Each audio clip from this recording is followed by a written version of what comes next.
스페인 북서부 갈리시아 지방 폰테베드라라는 도시에 한 명의 시장이 등장합니다. 그의 이름은 미겔 로레스. 1999년 시장으로 당선된 그는 이렇게 선언합니다. 도심에서 차량을 추방하고 걷는 사람들의 도시로 만들겠다. 그것이 그의 첫 번째 사명이었다고 하죠. 그의 운명은 어떻게 되었을까요? 자동차가 도시를 지배하는 현대사회에서 이런 선언은 과연 순탄했을까요? 실제로 그의 계획은 거센 반발에 부딪혔습니다. 시내에 차를 못 들어오게 하면 우리 도시는 망하고 말 거야. 도심에서 장사를 하던 자영업자들은 큰 저항이 일어났다고 하니 정말 안 봐도 비디오라는 말이 떠오릅니다. 그런데요. 30여 년 전 시작된 이 변화는 지금도 진행 중입니다. 한때 교통사고가 많고 혼잡했던 인구 6만의 자동차 도시였던 폰테베드라는 지금 전 세계 도시계획 전문가들의 주목을 받는 도시로 변모했습니다. 이산화탄소 배출량을 70%나 감소했고 2011년 이후 교통사고 사망자는 단 한 명도 발생하지 않았습니다. 그리고 놀라운 사실은 이 모든 변화를 이끈 로레스 시장이 1999년 첫 당선 이후 지금까지 무려 25년째 시장직을 이어가고 있다는 점입니다. 초기에 가장 거세게 반대했던 자영업자들 역시 지금은 변화된 도시를 가장 강하게 지지하는 이들로 바뀌었다고 해요. 오늘 우리가 이야기할 주제와도 깊이 닿아 있는 이 도시, 스페인의 폰테베드라 이야기로 오늘 도시의 이야기를 문을 엽니다. 지난 6주간의 방송을 짧게 말씀드리면요. 4월 29일 첫 방송 때 이번 기획에 대한 취지와 그리고 여정에 대해서 소개하는 그런 방송을 진행을 하고요. 그리고 조기 대선으로 5월 달은 건너뛰었습니다. 그리고 이제 6월 달에 들어서 6월 10일 이제 전주시의회 김세혁 의원님하고 전주 지속협의 강수영 사무국장이 대중교통 정책에 대해서 진행을 했었고요. 그리고 6월 17일 날 전북대학교 장태영 교수님하고 그리고 문지연 전북환경운동연합 사무처장님 이분들이 이제 인구 감소와 고령화 시대 도시의 구조 문제에 대해서 이야기를 말씀을 해주셨어요.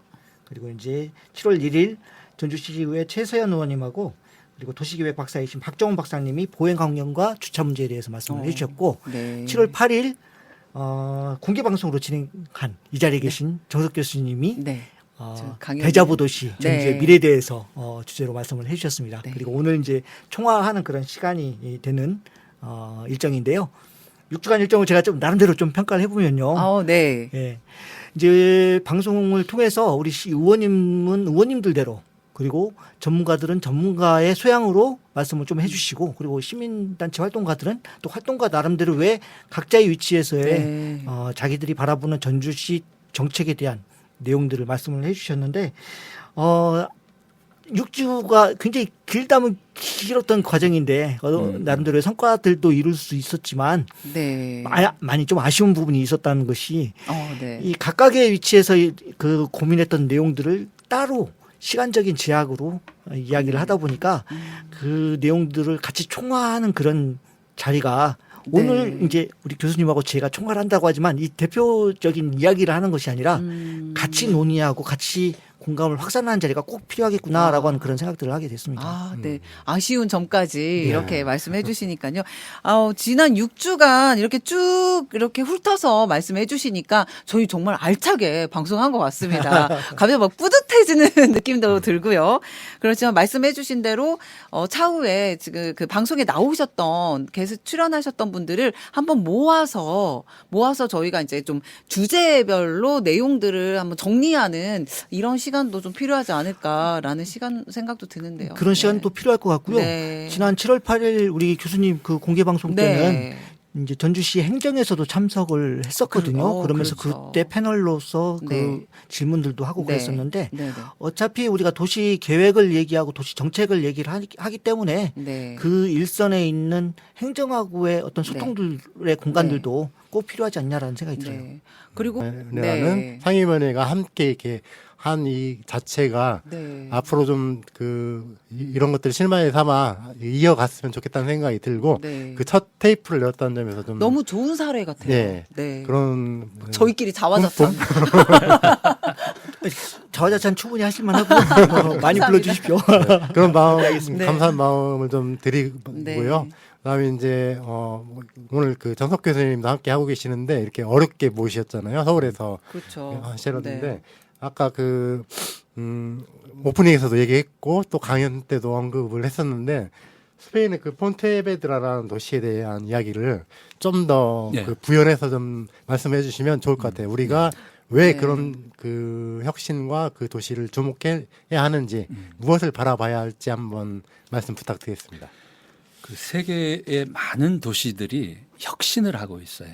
그러니까 이렇게 조금씩 바꾸는 도시 개선을 뛰어넘어서 도시를 근본적으로 바꾸는 뭐 대표적인 게 브라질의 꾸리치바, 또 뭐 콜롬비아 보고타, 그리고 스페인의 이 잘 알려지지 않은 도시예요. 폰테베드라는. 그리고 뭐 요즘에 아마 시장님들 가운데 가장 이 강력하게 도시를 바꾸는 분은 파리 안 이달고 시장님. 뭐 뉴욕도 지금 민주당 후보가 아주 혁신적인 네. 그 30대 젊은 분이 지금 30대 이제 아마 후보가 될 것 같고. 이제 그 중에 하나가 폰테베드라예요. 폰테베드라는 스페인의 바닷가에 있는 인구 원래 한 6만 90년대 말, 지금은 이제 전입 인구가 늘어서 한 8만 정도 되는 네. 이렇게 큰 도시는 아닌데 99년 당시에 시장 후보로 출마했던 미구엘 로레스 이분이 의사였어요. 원래 네. 사람 병 고치는. 근데 그 당시 90년대 말 폰테베드라 도시가 너무나 엉망이었어요. 자동차 때문에. 그러니까 인구 6만에 차는 거의 3만 대. 그러니까 두 사람당 한 대꼴로. 그러니까 이 차들이 도시를 완전히 이제 점령을 했고 교통사고 그리고 뭐 소음 뭐 매연 등 온갖 도시 문제가 자동차로부터 비롯됐다는 거를 알아차린 미구엘 로레스 의사 선생님이 네. 시장 선거에 출마를 해요.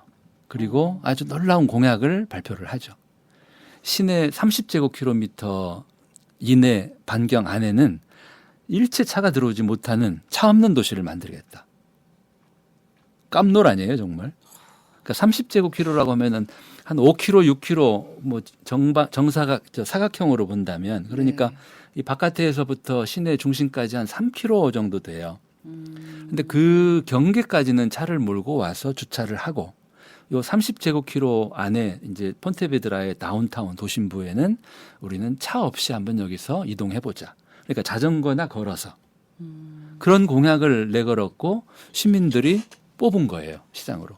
그러니까 시민들의 지지를 받고 시장에 당선이 되었으니까 당연히 공약대로 폰테베드라 도심부에 차를 없는 도시, 정말 상상할 수 없는 도시를 구현한 거죠. 그러니까 시민들이 환호했던 거죠.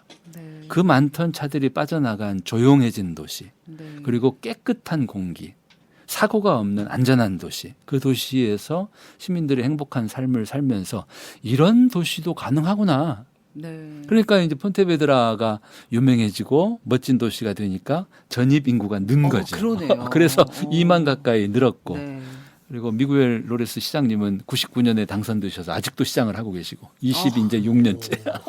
26년째요. 와. 그래서 이제 저는 폰테베드라가 주는 그 의미가 이런 거라고 봐요. 네. 그러니까 아주 혁신적인 생각을 갖고 열정을 갖고 지향을 가진 시장이 네. 후보로 출마를 했고 그분이 우리 도시의 바람직한 미래에 대한 비전을 제시를 했고 그리고 그 비전에 공감하고 동의한 시민들이 이분을 시장으로 뽑았고 그리고 상상도 못했던 아주 혁신적인 도시를 바꾸는 일들을 함께 했고 그렇게 변화된 도시에서 이전에는 전혀 상상도 못하고 기대도 못했던 그런 꿈이 현실이 되는 것들을 시민들이 체험을 하고 체감을 하고 네. 아 이게 가능하구나라는 믿음이 이제 현실이 된 거죠. 그래서 저는 폰테베드라뿐만이 아니라 이런 세계의 혁신 도시들은 정말 우리들에게 큰 힘을 줘요. 그래서 우리 도시의 전주 시민들도 지금 우리가 살아가고 있는 이 모습의 전주가 최선일까? 이보다 더 우리가 전주에서 행복하게, 더 안전하게, 편안하게, 그리고 또 더 지속 가능하게 살 수 있는 더 나은 대안은 없을까? 이제 이런 고민들을 해보시고, 네. 그리고 이렇게 도시를 혁신적으로 바꾼 세계의 많은 도시들을 좀 사례들을 또 공부도 해보시고, 그렇게 해서 우리 도시를 바꾼다면 우리 도시는 더 좋아질 수 있는 거죠. 그러니까 이게 최선입니까? 우리 이런 얘기 하잖아요. 그러니까 최선이라면 그냥 만족하고 살면 돼요. 근데 최선이 아니라면 지금보다 더 나은 도시를 만들 수 있다. 그런 생각을 시민들이 하면 그런 시민들이 더 나은 도시를 향유할 수 있다. 가질 수 있다. 그렇게 생각합니다. 이 도시 맞아요. 이게 이제 도시계획이 하는 가장 기본적인 규제인데 미국의 이런 조닝 제도가 60년대에 뉴욕시에서 크게 바뀌어요. 이제 이거를 영어로는 인센티브 조닝이라고 하는데 이게 뭐냐면 네. 민간이 그 개발을 하면서 공익에 기여하는 개발을 해요. 광장을 만들어준다든지 또 건물 안에 어떤 뭐 보육시설이나 문화시설을 집어넣는다든지 예를 들어 아파트 단지가 들어올 때 같이 그런 거를 뭐 그런 해주는 것도 것처럼요? 있고 이제 네네. 사무실을 지으면서 아. 그래서 이제 공익에 기여하는 네. 민간 개발에 용적률 보너스를 주는 제도예요. 그래서 이제 이런 그 인센티브 조닝이 미국의 여러 도시에 적용이 됐는데 네. 이제 시애틀시도 1980년대 초에 이런 인센티브 조닝을 받아들였는데 도시계획을 바꾼 거죠. 그런데 그때부터 전에 없던 과도한 개발이 일어나기 시작하는 거예요. 그러니까 보통 한 15층, 20층, 높아봐야 30층 정도 도심부의 건물 높이가 2배로 늘어요.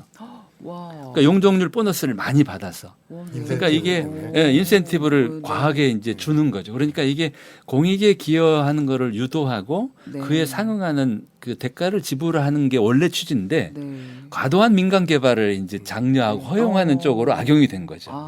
그러니까 이제 어마어마한 개발이 계속 일어나는데 사무실은 이제 비게 되고 네. 공실이 늘어나고 그러니까 이것을 본 시민들이 이거는 잘못된 도시계획이다. 이 도시계획을 바꿔야 되겠다라는 생각에 모아진 거예요. 네. 그리고 미국은 시민들이 도시계획을 제안합니다. 그래요? 그리고 시민 투표로 바꿀 수 있어요. 어. 그래서 시민단체들이 Citizens Alternative Plan, CAP, 약칭으로 캡, 뚜껑, 네. 모자. 네. 그러니까 이 단어가 상징하는 의미가 과도한 개발 욕구에 뚜껑을 씌우겠다. 캡을 씌우고. 그리고 이 새로운 시민들이 제안한 도시계획은 개발 총량제예요. 그러니까 시애틀시에 한 해 동안에 허용하는 개발의 상한을 정해두고 네. 그리고 여기저기서 개발하겠다고 하면 네. 심사를 해서 그중에 가장 필요한 것만 개발을 하되 한 해의 상한선을 넘지 않게 그래야 지속 가능해진다. 네. 그러니까 도시계획을 완전히 뒤집는 네. 새로운 계획을 시민단체가 제안을 했는데 이 제안에 대해서 부동산 개발업자들이나 건물주들은 엄청 반대를 그죠. 했죠. 난리 났을 것 같아요. 그래서 이제 막 한바탕 네. 이제 서로의 주장들이 막 팽팽하게 부딪혔는데 89년 5월인가요? 투표를 했더니 62%로 시민 대안 계획이 찬성표를 얻어요. 와. 그래서 도시계획을 바꿔요. 네. 이게 이제 미국의 도시계획의 전환점이 돼요. 성장 관리 도시계획으로. 그러니까 개발을 계속 장려하는 도시계획이 이제는 개발이나 성장이 어느 정도 이제 둔화될 때에도 계속 개발을 허용하면 안 된다.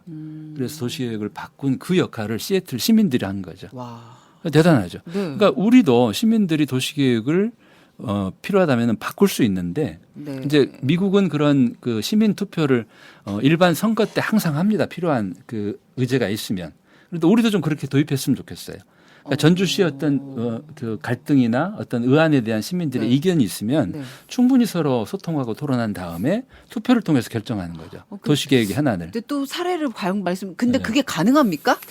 의원님? 지금 당장은 가능하지는 않죠. 우리 전주시가 네. 그리고 이제 전주시 말고도 네. 우리 대한민국에 있는 기초지자체에서 이렇게 실시하고 있는 도시계획은 없죠. 지금은 안 되죠. 지금은 우리는 안 이제 되고. 도시계획의 의제들을 시민 투표로 결정할 수 그리고 있는 도시계획 제도가 말고라도 네. 뭔가의 의제를 올려서 하는 시스템이 아직은 어려운 거죠. 주민투표제. 주민투표제? 그건 주민투표제는 는 사안에 대해서 일정한 예. 일정한 사안에 올라가서 하는 게. 예. 근데 이게 여튼 그 제도는 있지만 거의 제대로 되고 있지 않은 상황으로 봐야 되겠죠. 아, 그래서 그렇군요. 교수님 말씀대로만 우리 도시 계획을 하고 시애틀 사례를 우리가 접목한다고 하면 진짜 우리 시민들이 정말 마음대로 어떻게 보면은 그 그림을 그릴 수 있고 그렇죠. 도시를 설계하고 이렇게 그렇죠.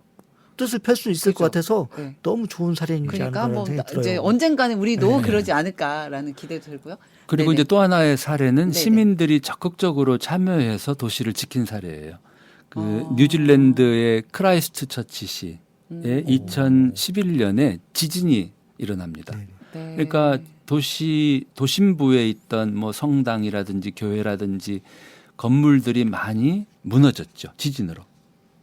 그래서 네. 이제 이 무너진 도시를 다시 재건하는 도시계획을 세우는데 그 도시계획을 담당했던 그 책임자가 얀겔이라고 지난번 그 6월 30일 강의 때 제가 소개했던 덴마크의 도시계획자예요. 그래서 네. 얀겔 팀이 크라이스트처치시의 이 도시 재건 계획을 세울 때 그 팀들이 도시에 도착해서 가장 먼저 한 게 시민들에게 물어본 거예요. 여러분, 여러분들의 도시가 지금 지진으로 붕괴되었습니다. 우리는 그 재건 계획을 세우러 왔습니다. 저희들은 여러분들의 의견이 궁금합니다. 여러분들은 어떤 도시를 원하십니까? 그렇게 물어요. 네. 자유롭게 답하게 해요. 이메일로, 현장에 뭐 포스트잇에 또는 뭐 소셜 미디어를 활용해서. 그 당시 크라이스트처치시의 시민 인구가 50만 명인데 10만 몇천 명이 답을 했어요. 어떤 대답이 있었을까요? 여러 답들이 있죠. 네. 예를 들어서 지진으로 이제 붕괴되었는데 네. 이런 의견이 많았어요. 옛 모습을 지우지 말고 가능한 남겨달라.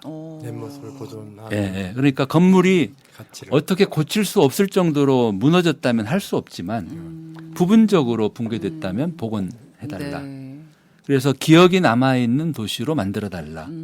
그리고 나무가 많은 도시, 그리고 동물들과 함께 살아가는 도시, 네. 그리고 걷기 좋은 도시, 그리고 걷다 보면은 앉을 곳이 많은 도시.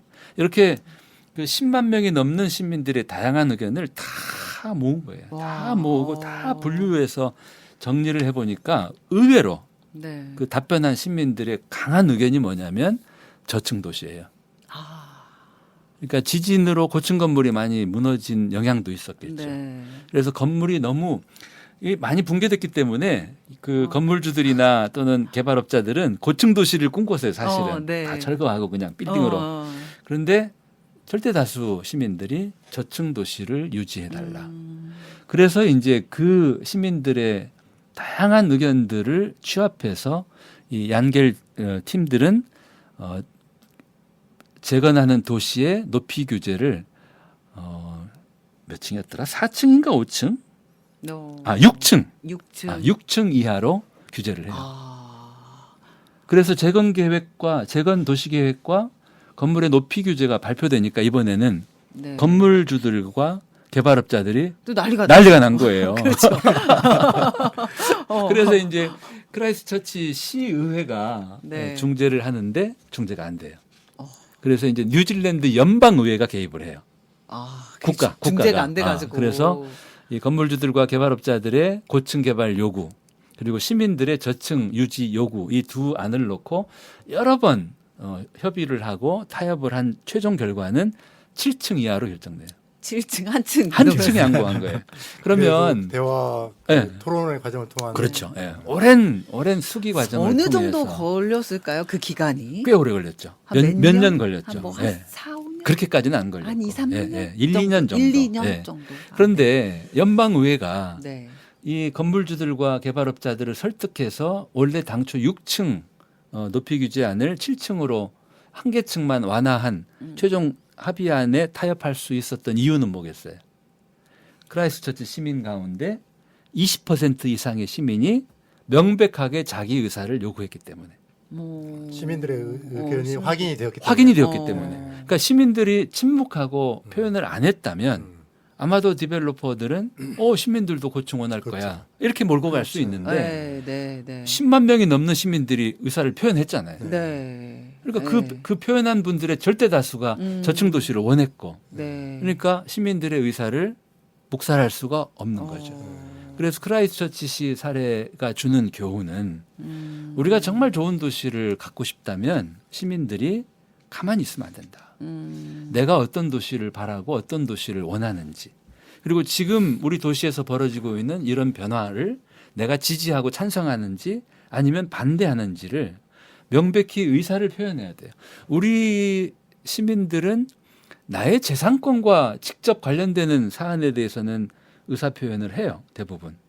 그런데 우리 공동체의 바람직한 미래라든지 우리 공동체, 도시 공동체, 전주시가 더 좋은 쪽으로 갈 거냐 아니면은 여기서 망가질 거냐 하는 이런 갈림길에 시민으로서 공익을 생각하고 공동체를 생각하는 의사 표현을 하는 시민들은 많지 않다고 저는 생각해요. 네. 그래서 선진국 또는 선진 도시는 시민들이 그 도시의 주인 역할을 하는 곳이에요. 상황이 조금 달라졌죠? 전주시가 네. 그 교수님 말씀 쭉 듣다 보니까 지금 너무 우리 시민들한테 죄송한 마음도 들고요. 지금 규제 저도 엄청 풀었잖아요. 도시계획에 대한 부분을 정말 말도 안 되게 많이 풀었어요. 네. 우리 네. 시민들의 재산권 그러니까 이제 그 토지주나 디벨로퍼들의 어떤 재산권들을 지킨다라고 하는 그런 명목 속에서 우리 공동의 네. 이익이 될 수 있는 우리 시민들의 네. 자산을 못 지킨 내용들이 조금만 더 있어서 구체적으로 어떤 규제들이 풀었는지 좀 설명해 주시겠어요? 도시계획 전반적으로 그 용적률을 엄청나게 완화를 해줬어요. 용적률. 그래서 준주거 지역을 250%였던 준주거 지역을 500%까지 가능하게끔 해주고 네. 상업 지역 같은 경우에는 네. 900%에서 1100%까지 와. 이렇게 올려서 상향으로 네. 풀어줬는데 네. 그게 이 원도심에 네. 다 원도심도 특별한 제한 없이 그래서 한옥마을 인근이건 네. 어디건 전주시는 네. 누구나 개발만 한다고 하면 높은 초고층의 건물들을 질 수가 있는 거예요. 그래서 최근에 고층의 건물들이 많이 보여지는 것이 좀 그게 영향이 있는 거죠. 당연히 영향이 있죠. 와, 그래서 그렇군요. 높게만 올라간다고 해서 도시가 미관이 좋아지고 스카이라인이 생성되는 것이 좋은 거고 이게 아니거든요. 그렇죠. 교수님 말씀 들어보면 네, 네, 네. 낮게 그러나 거기에 사람들이 움직이고 있다라고 하는 것을 느낄 때 이 도시의 활력이 있고 그렇다라고 하는 것을 많이 이제 배우는 과정인데요. 너무 늦게 교수님 만난 거 아닌가라는 생각이 근데 듭니다. 지금도 늦지 않은 게 네. 전주는 제가 그 지난번 6월 30일 그때도 그 말씀을 드렸죠. 그러니까 도시 설계가 하는 일은 두 가지다. 하나는 도시의 기본을 튼튼히 하는 거고 또 하나는 그 도시만의 정체성을 살리는 거다. 그러니까 전주는 우리나라에 하나밖에 없는 도시예요. 그리고 세계에도 이런 도시는 없어요. 그러니까 전주는 전주만의 정체성이 있는 거죠. 그것이 역사일 수도 있고 문화일 수도 있고 네. 그리고 한옥마을의 풍경일 수도 있고 네. 또 전주천 또 주변의 산들 또 전주 시민들의 그 따뜻한 마음 네. 또 음식 그리고 문화예술 식당마다 걸려있는 그림들 네. 그러니까 이런 전주다움 전주만이 가지고 있는 이것이 바로 전주의 힘이에요. 네. 그런데 도시계획 규제를 풀어버리면 전주가 가지고 있던 오랫동안 유지했던 전주의 정체성이 사라지고 네. 어디에나 있는 도시와 똑같은 모습으로 바뀌게 돼요. 그러니까 지금 전주 한옥마을에 1,500만 명씩 매년 찾아오는 이유는 다른 도시에도 옛날에는 그런 한옥마을들이 대부분 있었어요. 그런데 그나마 전주가 잘 지금 남겼기 네. 때문에 그래서 전주다움을 즐기러 오는데 네. 전주 여기저기에 불쑥불쑥 우후죽순처럼 고층 건물들이 막 올라서고 어디에나 볼 수 있는 풍경으로 바뀐다면 전주를 사랑하는 그래서 전주를 찾는 사람들은 다시 안 올 수 이제 있다. 안 오게 되죠. 그러니까 도시가 망가지면 고치는데 시간이 많이 걸려요. 건물에 수명이 있기 때문에. 그리고 또 망가뜨린 시간보다 다시 고치려면 훨씬 몇 배 이상. 적어도 몇십 배. 50년, 100년 네. 걸려요. 예. 그래서 가장? 우리의 도시가 망가지기 전에 지키는 게 그만큼 중요하고 그거 아. 예, 제 고향 전주에 저도 이제 2년 반 뒤면은 돌아올 생각이고 그리고 더 많은 분들이 뭐 전주나 전라북도 출신인 분들 또 뭐 타 지역 분들이 우리 전주에 많이 오기를 바래요. 그 윤수일 그 터미널이라는 노래는 터미널의 이별 노래예요. 옛날에 이제 서울로 돈 벌러 간 남자와 지역에 남아 있는 여성의 사랑 이야기죠. 이별의 터미널이 저는 다시 이 귀환과 환대의 터미널이 되기를 바래요. 그러니까 서울 수도권으로 떠났던 네. 많은 사람들이 이제는 지역으로 돌아오는 그래서 터미널에서 반갑게 해우하는 환대하는 그런 바람을 갖고 있어요. 네. 그래서 그렇게 하려면 저는 우리 전주시 크게는 이제 우리 전북 특별자치도가 이 전라북도는 정말 우리 국토의 축소판이에요. 남한 유일의 고원지대인 진안도 있고 네. 저 갯벌도 있고 지평선도 있고 그러니까 정말 우리나라의 좋은 건 다 전라북도에 다 있어요. 그렇군요. 네, 그래서 아마 수도권에 살고 있는 분들 가운데 어쩌면 전라북도 그리고 전주를 굉장히 이 매력적으로 살고 싶어하는 분들이 많을 거예요. 그러려면은 우리 전주가 정체성을 망가뜨리지 않고 네. 전주가 가지고 있는 전주만의 그런 따뜻함, 특별함을 잘 유지하고 그리고 우리의 주제였던 대자보 도시 네. 그러니까 자가용이 없이도 대중교통 자전거 보행으로 전주 안에서 어디든 또는 전라북도 어디든 자가용보다 더 빨리 달릴 수 있는 그런 편의 시설들을 잘 구축하고 네. 그렇다면은 아마 전주의 터미널의 역에 많은 분들이 찾아오시지 네. 않을까. 네. 갑자기 그 생각이 든 교수님 필두로 저희 대자보도시 시민운동본부 이거 하나 만들까요? 네. 네. 아, 저 교수님 감사합니다. 저희 그 위원장님 한 말씀 부탁드리겠습니다. 네, 저는 6주간의 방송을 하면서 정말 네. 많은 것을 배우는 자리인 것 같아요. 그리고 오늘은 또 특히나 우리 정석 교수님께 많은 것을 배우면서 오늘 성며들었습니다. 아, 예. 6주 동안 우리 시민사회하고 전문가 그리고 의회가 함께 이제 대화를 하고 고민을 나누는 자리가 이렇게 도시의 미래를 위한 토대를 만드는 소중한 자리다라고 네. 생각을 하거든요. 앞으로도 시의회가 이제 시민과 함께 우리가 얘기했던 계획을 만들고 지켜내는 자리의 역할을 하는 네. 그런 의회가 돼야 되겠다라고 하는 다짐의 시간이기도 했고요. 네. 앞으로 도시의 미래 행정이 만드는 것이 아니라 우리 시민과 함께 만들어가는 함께 결과물로 네. 만들어 나가도록 노력하겠습니다. 아, 감사합니다. 저희가 방송하기 잘했군요. 네. 또 의회에서 저희는 또 어떻게 보면 민간이잖아요. 네. 이런 그 시민들의 함께 하자고 했을 때 또 의회에서 같이 손을 잡아주셔서 저희 방송이 더더욱 좀 잘 된 그런 모범 사례로서 남겨지지 않을까라는 생각도 듭니다. 두 분 정석 교수님과 이렇게 박형배 위원장님 이렇게 함께 해주셔서 다시 한번 정말 감사드립니다. 네. 하고 저희